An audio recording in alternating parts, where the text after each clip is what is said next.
বন্ধুরা, আশা করব আপনারা সকলে ভালো আছেন। আপনারা দেখছেন খবরের রাজনীতি। আমি সুখেন ঘোষ। আপনাদের কাছে একটাই অনুরোধ, চ্যানেলটি সাবস্ক্রাইব করবেন, আমাদের পাশে থাকবেন। বন্ধুরা, নিশ্চয়ই আপনারা শুনেছেন, আমার ভিডিওতে নিশ্চয়ই আপনারা দেখতে পেয়েছেন, পূর্ব মেদিনীপুরে শান্তিপুরে যে সমবায় সমিতির নির্বাচন হয়েছিল, যেই 54টা আসনে সমবায় সমিতির নির্বাচন হয়েছে, এই 54টা আসনের মধ্যে 26টা আসনেই বামেরা জয়লাভ করেছে। 16টা আসন তৃণমূল পেয়েছে, 10টা আসন বিজেপি পেয়েছে, 2টো আসন পেয়েছে নির্দল প্রার্থী। এবং অন্যদিকে যেই খবর পাওয়া যাচ্ছে, বাংলার বিভিন্ন দিকে বামে জয়েনিংয়ের হিড়িক বেড়েই চলেছে।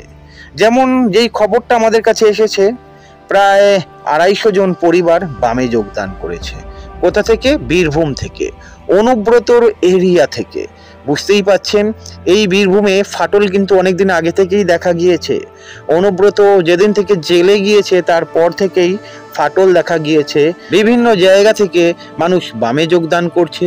শুধু বীরভূম নয়, যেই খবরটা আমাদের কাছে রয়েছে, পূর্ব বর্ধমান থেকেও প্রায় শতাধিক মানুষ বামে যোগদান করেছে। বর্ধমান সদর থেকে মানুষ বামে যোগদান করেছে। এগুলো রিসেন্ট ঘটনা, তাই আপনাদের সঙ্গে শেয়ার করছি। দেখুন, এই বাম যে শক্তিশালী হচ্ছে এবং আগামী দিনে এই বাম শক্তি দেখাবে এবং মানুষ যে বামে ফিরছে, তার একটা আভাস এই লোকসভাতে আপনারা পেয়ে যাবেন। কারণ এই লোকসভাতে বামেদের ভোট পার্সেন্টেজ বহুগুণ বাড়তে চলেছে। একটা সমীক্ষা অনুযায়ী দেখা যাচ্ছে, 2019-এ বামেরা প্রায় 35 লক্ষ ভোট পেয়েছিল। এবারে বামেরা এই ভোট পার্সেন্টেজটা কিন্তু প্রায় ডাবল করতে চলেছে। অনেকেই বলছে হয়তো শূন্য যাবে, কিন্তু এবার লোকসভাতে বামেরা শূন্য যাবে না। বিশেষ করে যাদবপুর লোকসভা কেন্দ্রটা বামেদের দখলে থাকবে। আরও অনেক লোকসভা কেন্দ্র রয়েছে, যেগুলো আগের ভিডিওতেও আপনাদেরকে বলেছি।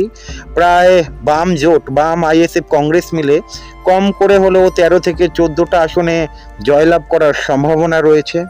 আর খবর যেটা পাওয়া যাচ্ছে, উত্তর 24 পরগনা থেকে প্রচুর মানুষ তৃণমূল বিজেপি ছেড়ে বামে যোগদান করেছে। মেদিনীপুর থেকে, আপনারা যদি দেখেন, দক্ষিণবঙ্গ থেকে বামে যোগদানের খবর আসছে। বারুইপুর থেকে খবর আসছে। পুরুলিয়া থেকে আপনারা শুনেছিলেন কিছুদিন আগে মানুষ বামে যোগদান করেছে।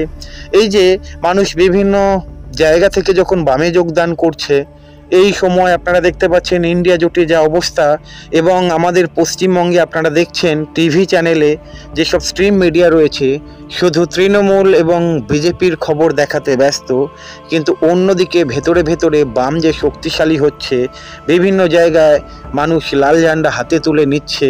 যা খবর পাচ্ছি, আগামী দিনে বাম কিন্তু অনেকটাই শক্তি ধারণ করবে।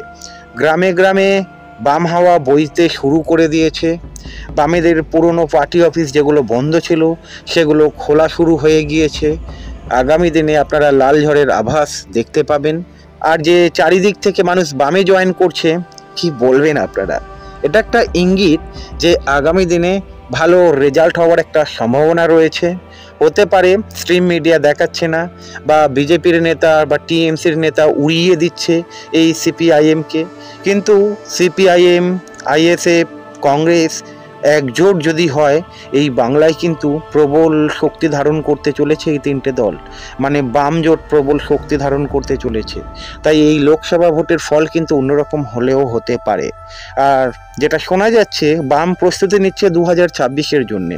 2026-এ তৃণমূল সরকারকে উৎখাত করার জন্যে বামেদের কাছে পরিকল্পনা রয়েছে, যার ফলে এই বাংলাতে বাম জোটের ডাক দিয়েছে সিপিআইএম, আইএসএফ কংগ্রেসকে এক জায়গায় আসার ডাক দিয়েছে। আগামী দিনে একটা ঝড় আপনারা দেখতে চলেছেন। এখন যে ঝড়ের শুরুবাত হয়েছে, এটা বলছি না যে লোকসভাতে ভালো ফল করতে পারবে না। লোকসভাতে আগেই বললাম বহু আসন বাড়তে চলেছে, এবং বামেদের যে হাওয়া বইছে, এই হাওয়া কিন্তু প্রবল আকার ধারণ করবে 2026-এ। ভালো থাকবেন।